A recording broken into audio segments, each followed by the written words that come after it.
Bienvenidos a la segunda clase del módulo 2. Vamos a continuar con el abordaje de las patologías hepáticas. En esta clase nos vamos a sentar del otro lado del escenario y vamos a ver cómo es el abordaje nutricional en pacientes con grado de fibrosis avanzada. Y el grado de fibrosis avanzada, hablamos cuando el paciente tiene un grado de fibrosis 3-4, ¿sí? Que en el camino que les mostré anteriormente, ahora nuestro paciente puede desarrollar cirrosis, puede estar en estadios compensados, ¿sí? O en estadios descompensados. Y esta imagen, sin duda, resumen a qué paciente nos vamos a enfrentar ahora.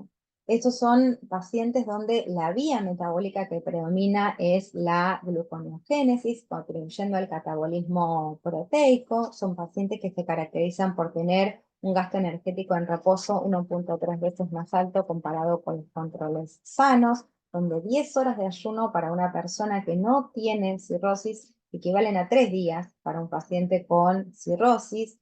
Si a esto le sumamos la malnutrición, la pérdida de la masa muscular, entonces entramos en un círculo vicioso donde los pacientes van a tener mayor riesgo de desarrollar eventos de descompensación, como la presencia de encefalopatía, de ostitis e infecciones afectando la sobrevida. La malnutrición en estos pacientes es multicausal, es un predictor independiente de morbimortalidad, que asocia con mayor riesgo de descompensación, peores resultados clínicos y menor sobrevida. Dentro de las causas que se han identificado están las relacionadas con la ingesta, como por ejemplo la iatrogenia, las prescripciones nutricionales por restricciones dietéticas innecesarias, o la presencia de saciedad precoz por en la presencia de ascitis, las alteraciones metabólicas, la maldigestión y o malabsorción. Los pacientes se caracterizan por tener aumento de la permeabilidad intestinal y disbiosis intestinal, los estados de ayuno causados muchas veces por el sangrado varicial, y dentro de los factores externos, que existen varios, quiero remarcarles dos, ¿sí? El consumo de alcohol y los ayunos por procedimientos. Esto es, se pauta un estudio con un paciente, se lo deja en ayunas, por algún motivo el estudio se suspende, el paciente continúa por muchísimas horas más en ayuno, eso es considerado, ¿sí?, una causa de malnutrición en estos pacientes. Sin embargo, más allá de los síntomas, la etiología y la severidad de la enfermedad, los pacientes han reportado barreras para llevar adelante el tratamiento, y de forma significativa es trasladarse a comprar los alimentos o prepararlos, y la dificultad para comprar los alimentos, como les dije, la inseguridad alimentaria, ¿sí? Incluso la inequidad en salud en el retraso del diagnóstico. La dificultad en la comprensión de las indicaciones nutricionales es una barrera que han identificado los pacientes.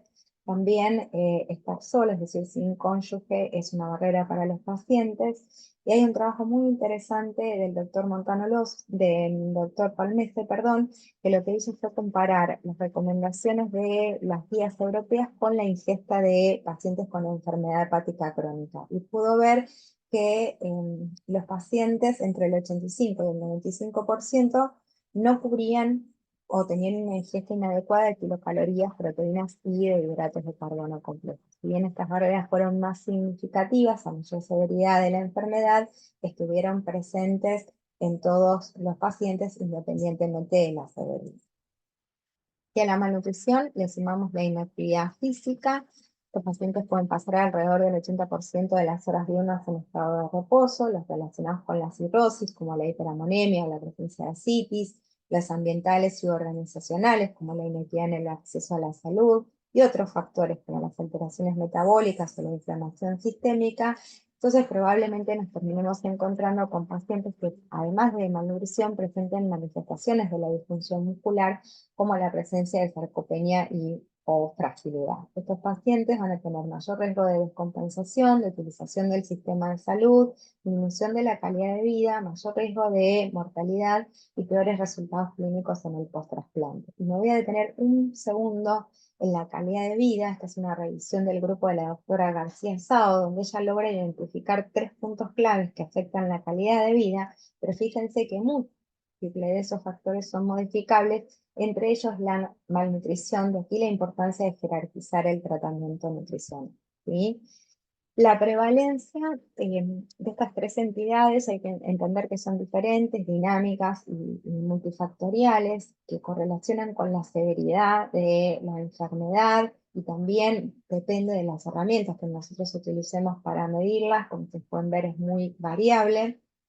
No quiero dejar de nombrar a la obesidad sarcopénica por el creciente aumento de masa D, que como les dije, muy prontamente será la primera causa de trasplante, y también dentro de las alteraciones de la composición corporal, la miostatosis, que tanto la obesidad sarcopénica como la miostatosis, ¿sí?, se han asociado como una como peor sobrevida en estos pacientes.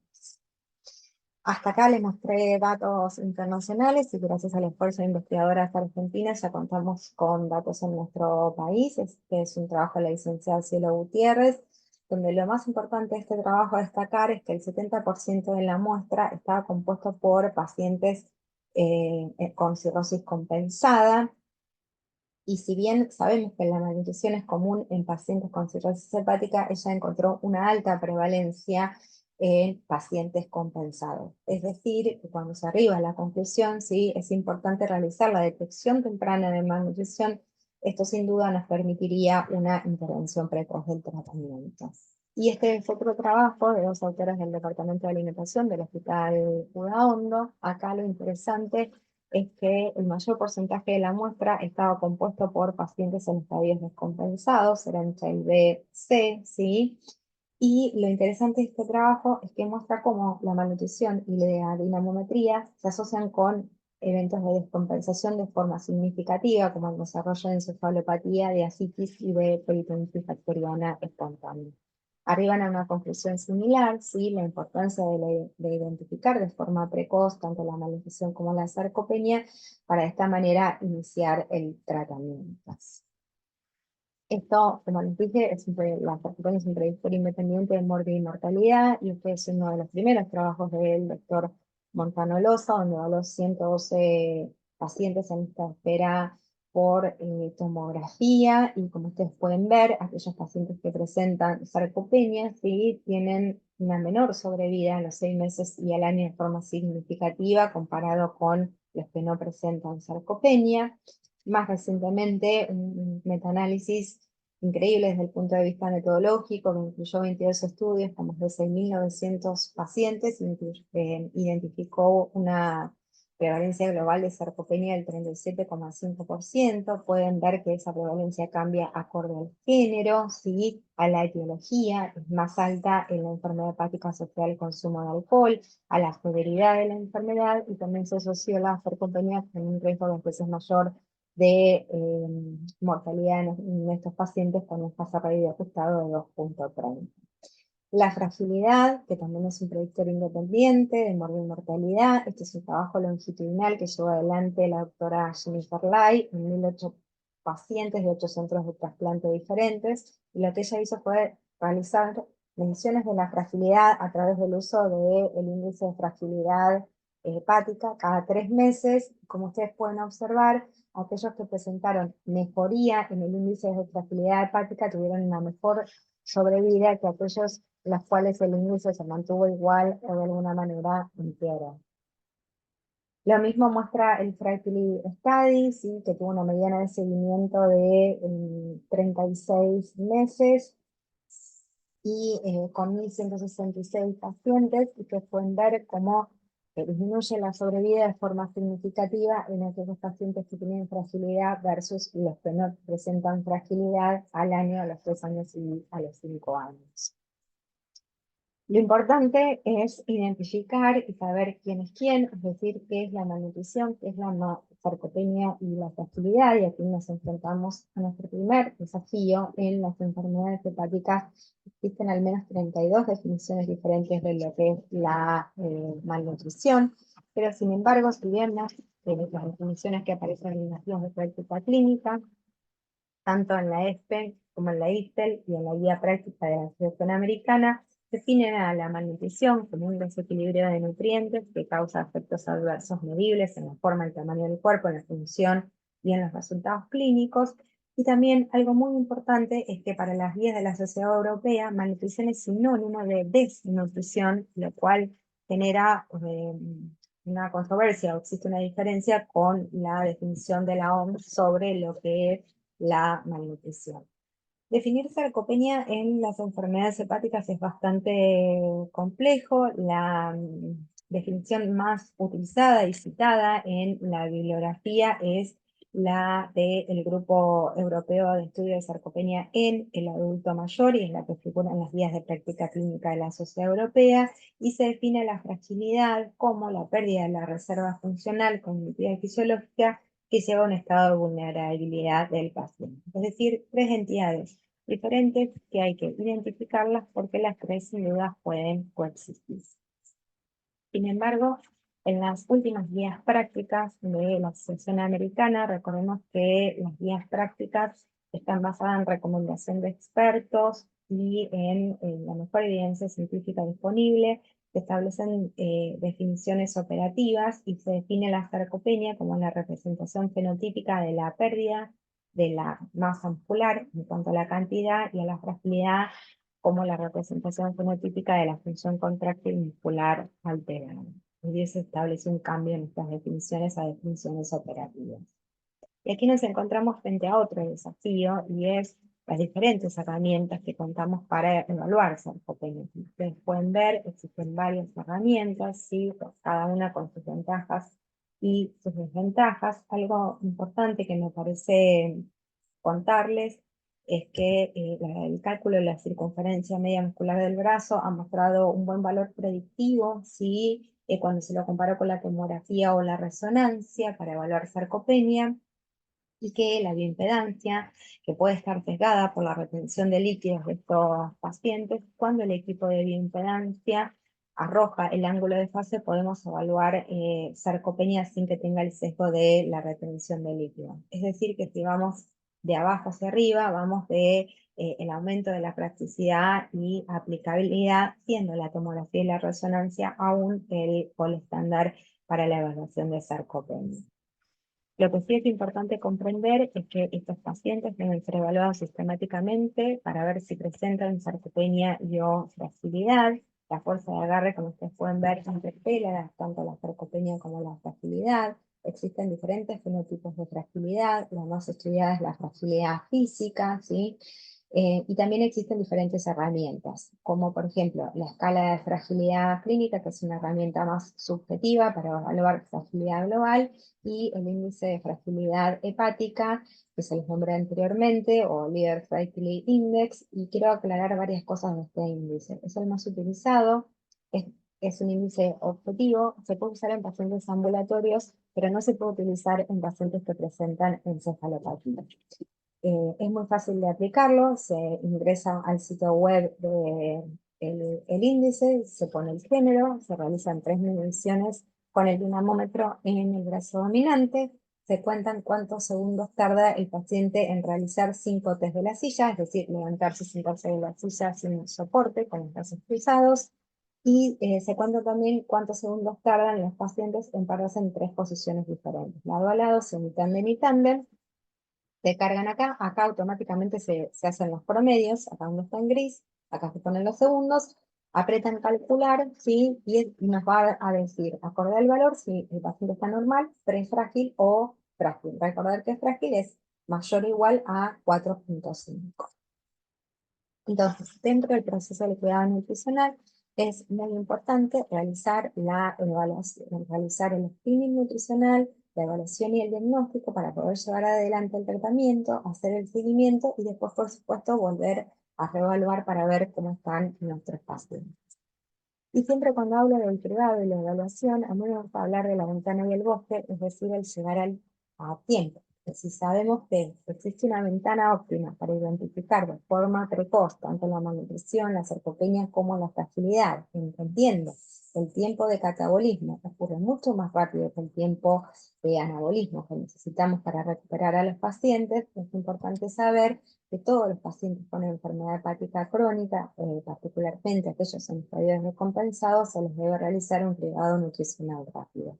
Y si bien nosotros tenemos indicadores de alto riesgo, como el IMC menor de 18,5 o mayor a 40, o que el paciente sea Child C, todas las guías, como ustedes pueden ver, recomiendan el uso de la herramienta de priorización nutricional del Royal Free Hospital. Es una herramienta de cribado nutricional diseñada específicamente para pacientes con cirrosis, que correlaciona con el deterioro clínico, la severidad y las complicaciones de la enfermedad, que lleva menos de 3 minutos realizarlas, que la puede realizar cualquier integrante del equipo de salud, que tiene una excelente reproducibilidad inter e intra observador, con una sensibilidad del 100% y una especificidad del 73%.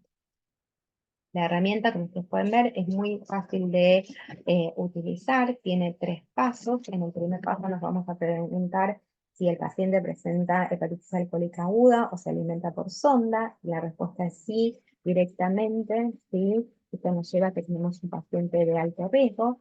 Si la pregunta es, si la respuesta, perdón, es no, vamos a ingresar por el segundo paso, donde nos vamos a preguntar si hay retención de líquidos, es decir, si hay presencia de ascitis y o edema.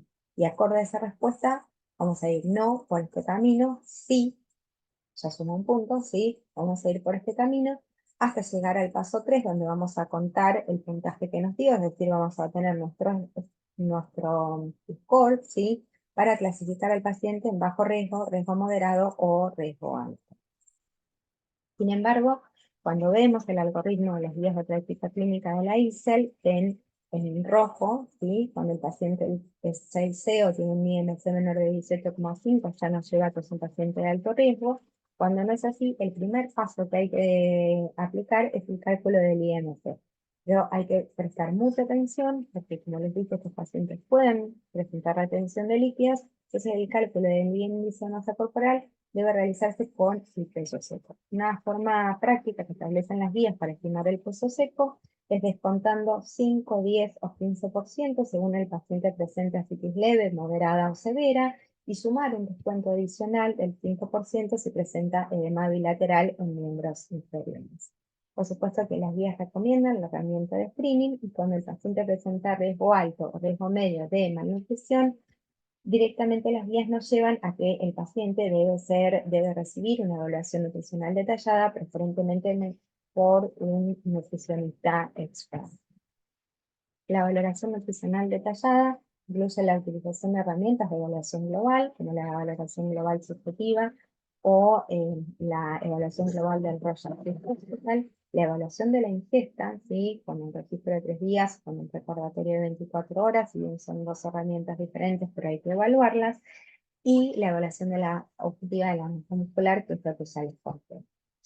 La herramienta de evaluación global del Royal Free Hospital, como ustedes pueden ver, es un escenario mucho más complejo, donde vamos a recabar información clínica de nuestro paciente, si hay alguna presencia de síntomas, vamos a evaluar la ingesta, vamos a evaluar el estado físico y vamos a realizar medidas antropométricas objetivas. Es decir, que este cuestionario, ¿sí? Que es reproducible y es un método predictivo para determinar el estado nutricional en pacientes con cirrosis, que predice la sobrevida y las complicaciones en el post-trasplante. Es mucho más largo, mucho más complejo, sin duda requiere de más tiempo, ¿sí? Aproximadamente de 45 minutos, y de personal entrenado. Es un cuestionario semiestructurado basado en 3 parámetros: el cálculo del índice de masa corporal, la circunferencia media muscular del brazo y la evaluación de la ingesta.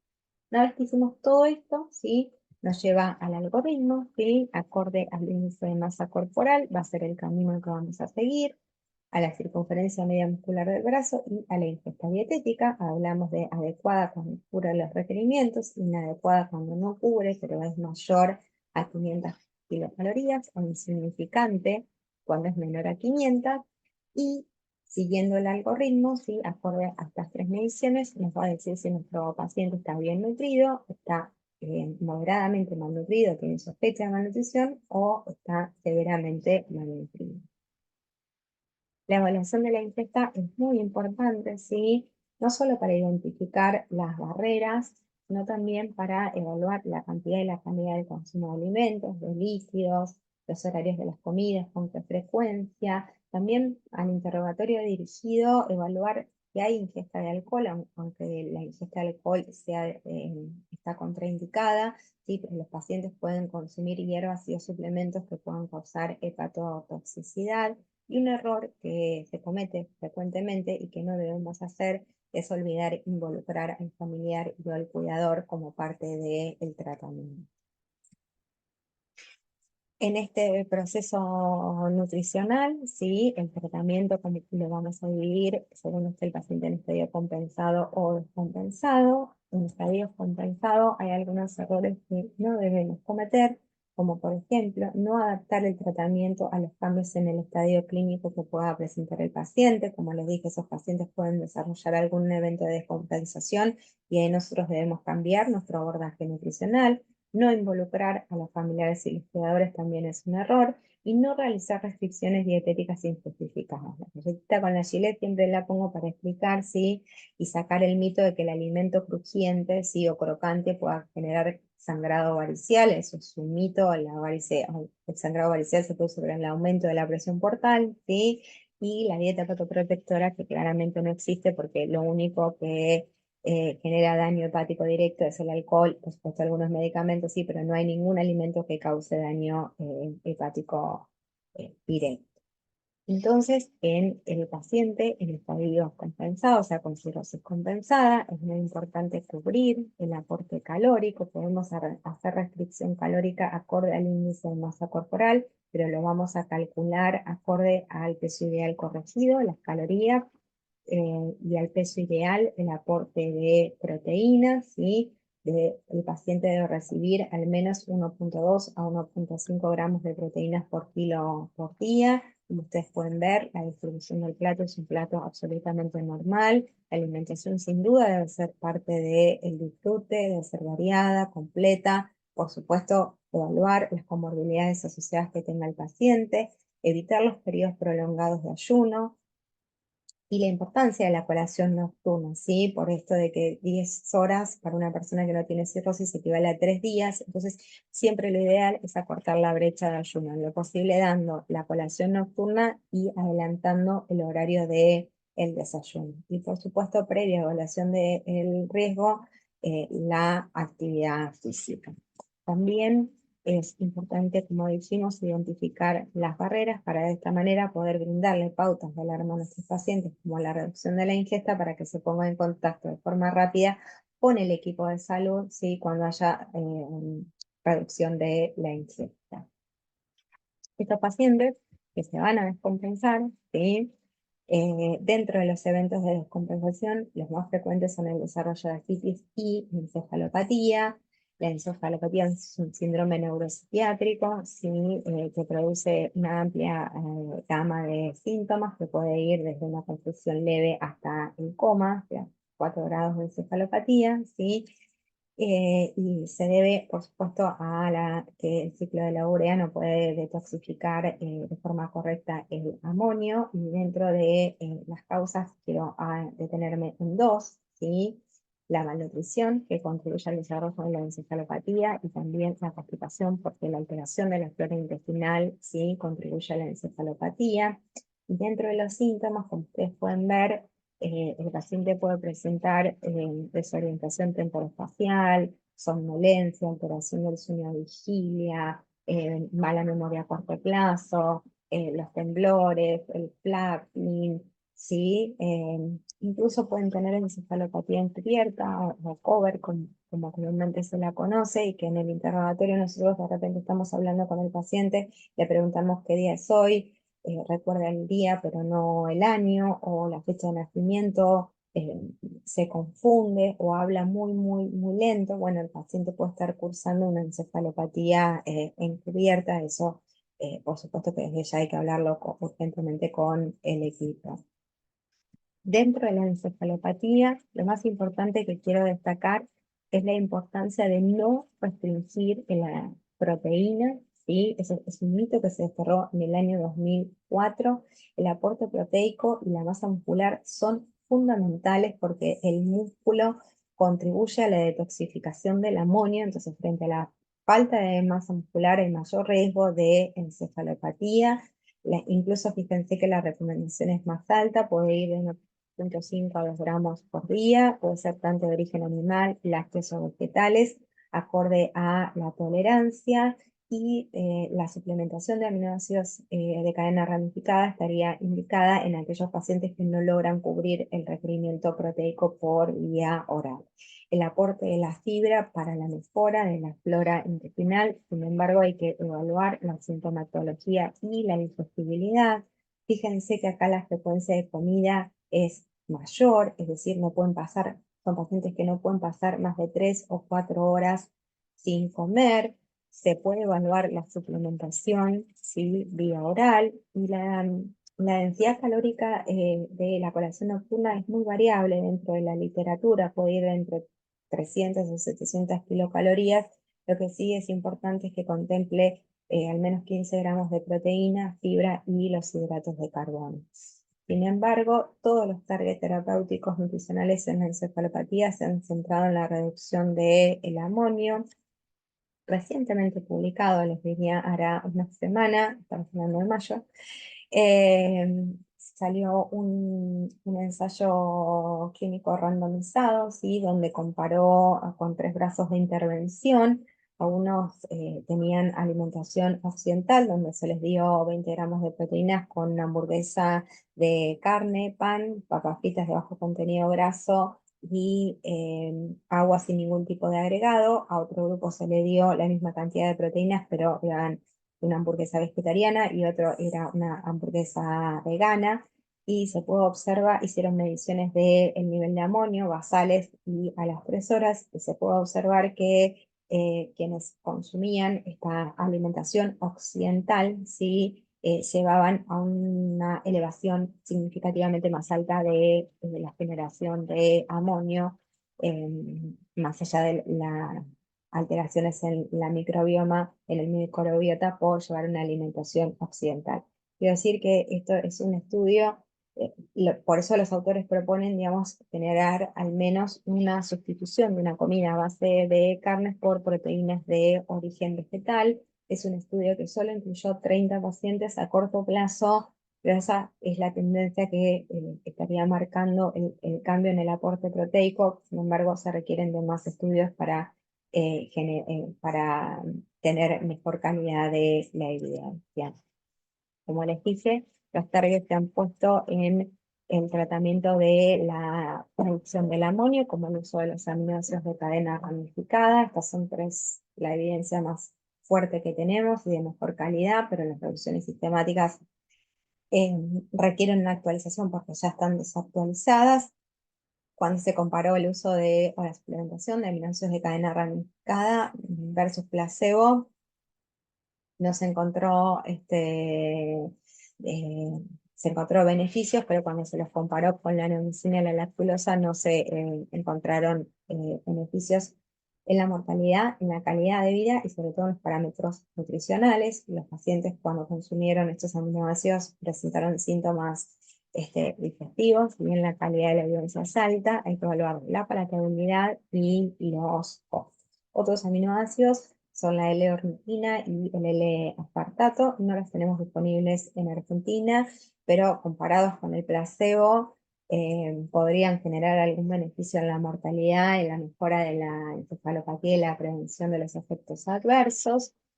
Y otro, sí, son los probióticos en el tratamiento de la encefalopatía, que en comparación con placebo, ninguna intervención, los probióticos probablemente mejoran la recuperación y puede conducir a mejoras en el desarrollo de la encefalopatía manifiesta, la calidad de vida y las concentraciones plasmáticas de amonio. Sin embargo, quiero remarcar 2 cosas de esta revisión sistemática. En primer lugar, el probiótico más utilizado es el BCL3, que no tenemos en Argentina, y la FDA tiene aprobado el uso de BCL3 para las enfermedades inflamatorias y no para la encefalopatía. La calidad de evidencia de estas revisiones sistemáticas es muy baja, mucha heterogeneidad, ¿sí? Lo más importante de recordar es que los aminoácidos de cadena ramificada no se recomiendan más allá de asegurarnos de cubrir el requerimiento proteico a partir de diferentes fuentes proteicas. Esta es la recomendación que dan las últimas guías prácticas de la Asociación Americana.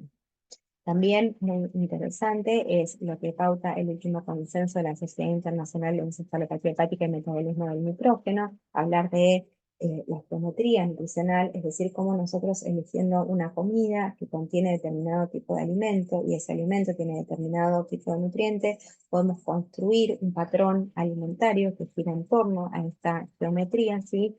Para garantizar el aporte calórico y proteico, ¿sí? Y evitar los periodos prolongados de ayuno. Otro punto para tratar la encefalopatía es el zinc. El zinc es un cofactor enzimático en el ciclo de la urea y de la glutaminosintetasa en el músculo. Sin embargo, la evidencia todavía sigue siendo baja. Esto es un metaanálisis que solo incluyó 3 ensayos clínicos y que cuando se combinó la suplementación de zinc con lactulosa, comparado solo con la suplementación de zinc, los autores solo pudieron observar mejoría en el test de conexión numérica, que es un test que se usa para ver si hay presencia de encefalopatía, para ver si pueden unir de forma correcta los números, o pudieron arribar a otros resultados, como por ejemplo el menor tiempo hasta estadía hospitalaria, debido por supuesto a la poca cantidad de ECAs que incluyeron.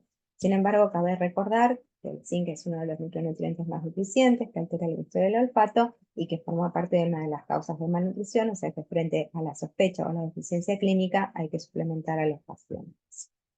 Otra de las complicaciones es la de los eventos de descompensación, es la citis, que es la presencia de líquido en la cavidad abdominal debido al aumento de la presión portal. Puede ser leve, que solo se diagnostica por ecografía, moderado o severa. También puede presentar derrame pleural o hidrotórax hepático, que comúnmente se conoce, es decir, que ese líquido se desplace a los pulmones, o hernias abdominales, dentro de ellas las más frecuentes la hernia umbilical, y la complicación más grave que pueden presentar los pacientes que tienen ascitis es que el líquido acítico se infecte y genere peritonitis bacteriana espontánea. Aquí lo más importante para hablar, varias cosas. En primer lugar, en base a qué peso calculamos los requerimientos, podemos hacerlo en base al peso ideal, al peso pre-paracentesis, si lo tenemos disponible, o po-paracentesis, es decir, luego que le sacaron el líquido, o hacer este cálculo del peso corregido tal cual pautan las guías, garantizar el aporte proteico, ¿sí? Y aquí algo muy importante. Por más que el paciente presente retención de líquido, si presenta ascitis, no hay que restringir, no hay que restringir los líquidos. O sea, el paciente tiene acumulación de agua, pero no es por el aumento de la presión portal. No tenemos que no hidratar al paciente. Solo hacemos restricción de líquido cuando existe hiponatremia dilucional, que definida como un sodio sérico menor a 125 miligramos milimoles por litro, ¿sí? Y la restricción de sodio. Sin duda, evaluar la sintomatología, ¿sí? Y esto de la saciedad precoz que puede causar la ascitis, la frecuencia, ¿sí? En las comidas, la pequeña cantidad pero seguido, y lo de la colación nocturna para evitar estos periodos prolongados de ayuno. Y una vez lo mismo que tenga el acto físico del equipo médico, los pacientes deben realizar actividad física por la masa muscular.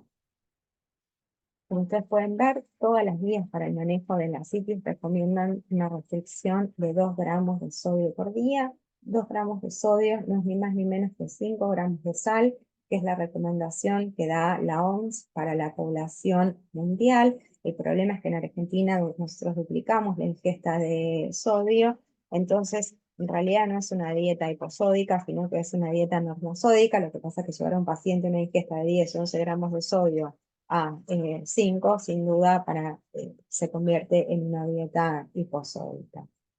Lo que sí es importante es la educación permanente, la consulta y el asesoramiento nutricional para mejorar la palatabilidad de la ingesta, ya que esto puede interferir en cubrir los requerimientos calóricos y proteicos. Incluso las últimas guías americanas proponen evaluar la liberación de la restricción de sodio en aquellos pacientes que presenten fragilidad o sarcopenia y que no puedan alcanzar los objetivos nutricionales con una restricción de sodio moderada, para de esta manera facilitar y mejorar la ingesta oral. Y esto es importante, y el asesoramiento y la consulta nutricional continua, porque los pacientes pueden adoptar herramientas peligrosas que pueden conducir, como ustedes pueden ver, a la disminución significativa de la ingesta. Es decir, que debemos evaluar la presencia de síntomas, las náuseas, la precoz, realizar análisis seguidos de la ingesta. Para eso es muy útil el recordatorio de 24 horas porque lo podemos hacer de forma espontánea, dar mensajes, tener alerta en el tipo de mensaje que estamos dando, o sea que nuestros mensajes tienen que ser claros, cortos, concisos para que se puedan comprender, la educación continua y sin duda el monitoreo del peso, ¿sí? Y el trabajo codo a codo con el hepatólogo en caso de que se vayan modificando los diuréticos para ver cómo va cambiando el peso. En seguimiento, sí o sí, hay que rechequear y rechequear y rechequear todo el tiempo cómo está comiendo el paciente, si lo hace de forma regular, en cantidad y en la calidad que nosotros queremos, y si el aporte proteico, el aporte calórico es el adecuado. Y no solo hay que checarlo con el paciente, sino también hay que, recuerden, involucrar al familiar y o al cuidador.